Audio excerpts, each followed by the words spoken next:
This is our project on obstructive sleep apnea by Allie, Seth, and Jamie. Obstructive sleep apnea describes a sleep disorder where during sleep the pharynx collapses. This causes airway obstruction and the hypopneic or apneic events. A hypopneic event is defined as shallow or excessively slow breathing, and an apneic event is the cessation of breathing for 10 seconds or longer.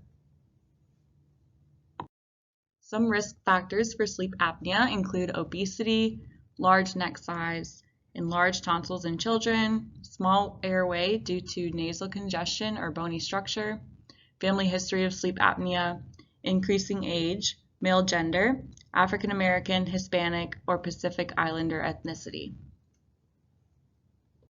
Some signs and symptoms of sleep apnea are loud snoring, gasping or choking while asleep, frequent nighttime urination, morning headaches, dry mouth or sore throat, lack of energy or excessive daytime sleepiness, hypertension, memory, learning, or concentration problems, as well as depression, irritability, or mood swings.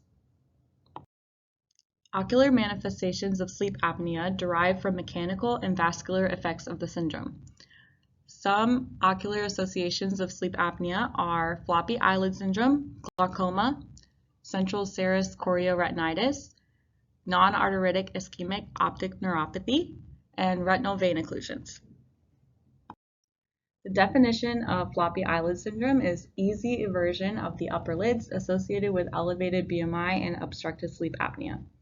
There's a strong association with obstructive sleep apnea due to similar connective tissue weakness as well as chronic inflammation. Floppy eyelid syndrome will have ocular discomfort and visual symptoms due to exposure, and these include foreign body sensation, dryness, redness, eyelid swelling, and blurry vision. With tissue damage and eyelid eversion likely occurring at night, patients often report these symptoms being worse upon wakening. If a patient presents with floppy eyelid syndrome, a sleep study may be recommended to test for sleep apnea. So what is the treatment for floppy eyelid syndrome? Continuous positive airway pressure, a CPAP, may improve signs and symptoms of floppy eyelid syndrome. Surgical intervention, lid tightening, is available, but recurrence of floppy eyelid syndrome is common if the sleep apnea is not addressed or treated. Although floppy eyelid syndrome and associated discomfort can be resolved by use of a CPAP, some patients experience dry eye symptoms from use of their CPAP. These symptoms can be relieved by using a nighttime lubricant ointment or gel and using a sleep mask. So while floppy eyelid syndrome and dry eye are the most common associations with obstructive sleep apnea, there's also some retinal and optic nerve conditions associated as well. So one of those is CSCR, and patients with CSCR are more likely to have obstructive sleep apnea. Moderate to severe obstructive sleep apnea is associated with thinner subfoveal choroidal measurements on OCT, so that can be predictive. And the way that this works is increased circulating epinephrine and norepinephrine in obstructive sleep apnea causes decreased endothelial function of the blood-retinal barrier. Obstructive sleep apnea is also associated with non-arteritic ischemic optic neuropathy. 70 to 80% of patients with NAION have OSA, and that being said, it's a strong independent risk factor for NAION. So basically, if you have obstructive sleep apnea, you have a 6 times more likely risk of getting NAION. And then out of all NAION cases, 15 to 18% of those go on to involve the fellow eye. Now, vision loss due to NAION is not reversible, but treatment of the obstructive sleep apnea can help to prevent that moving to the fellow eye. So basically, severe obstructive sleep apnea that's treated with CPAP machine reduces risk of the fellow eye becoming involved over time, and it also decreases cardiovascular risk. Another ocular association of obstructive sleep apnea is retinal vein occlusions. As we know, these occlusions occur in obstructive sleep apnea following slow retinal blood flow secondary to low blood oxygen and nighttime intracranial pressure elevations. In a study of 40 patients being treated for retinal vein occlusion, 37% of them had nighttime breathing trouble as measured by nocturnal pulse oximetry, which is basically just a defining characteristic of the obstructive sleep apnea itself. There is a higher prevalence of glaucoma in patients with OSA, although the odds ratios differs based on which study is looked at. Here are some examples of certain meta-analyses as well as a study that came out with different numbers of odd ratios. The first one found an odd ratios of 2.46, while the second one found an odds ratio of 1.746, whereas the last study that we see here, it was not found to be statistically significant. OSA contributes to glaucoma more from vascular effects than mechanical processes.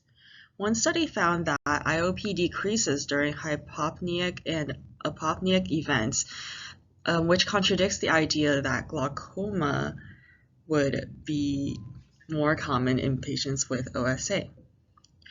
OSA predisposes the optic nerve head to ischemia and damage through moments of hypoxia, hemodynamic changes to retinal blood vessels, oxidative stress, mitochondrial dysregulation, and inflammation. Additionally, increased risk to damage of the optic nerve head from mechanical damage due to poor perfusion and ischemic changes is part of the disease process.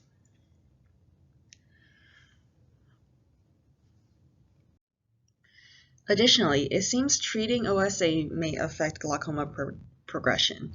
In a cross-sectional study of 38 patients with CPAP treatment OSA, 32 patients with untreated OSA, and 36 patients without OSA, they found that untreated OSA patients have a significantly higher IOP as well as CD ratios. However, more research needs to be done on the relationship between glaucoma and OSA, and many studies have confounding variables such as obesity, diabetes, and hypertension.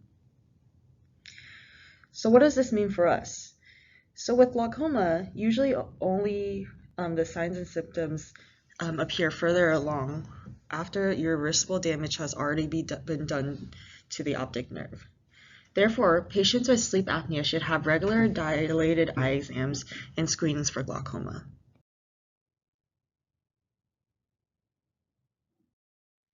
So what is the optometrist's role with OSA? We want to perform annual dilated eye exams with patients with OSA to look for associated ocular diseases. In addition, we can suspect OSA in patients with associated ocular diseases as well as seem to have a history that may correlate with OSA. We can explain the associations with CPAPs and dry eye, as many patients may not know that that is an adverse effect of a CPAP machine, and we can help alleviate some of those dry eye symptoms. We can perform OSA screenings using either the Epworth Sleepiness Scale or the Berlin Questionnaire, and if we have high suspicions that the patient does have OSA, we can order a sleep study or refer the patient back to the PCP. On this slide, I have included the Epworth Sleepiness Scale and the Berlin Questionnaire.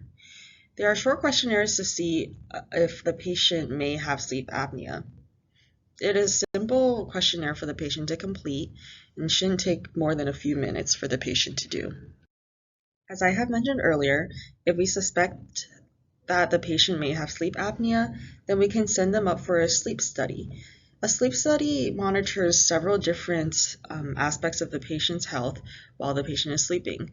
The one we're particularly worried about with sleep apnea is going to be the belt that monitors breathing. Here are our references.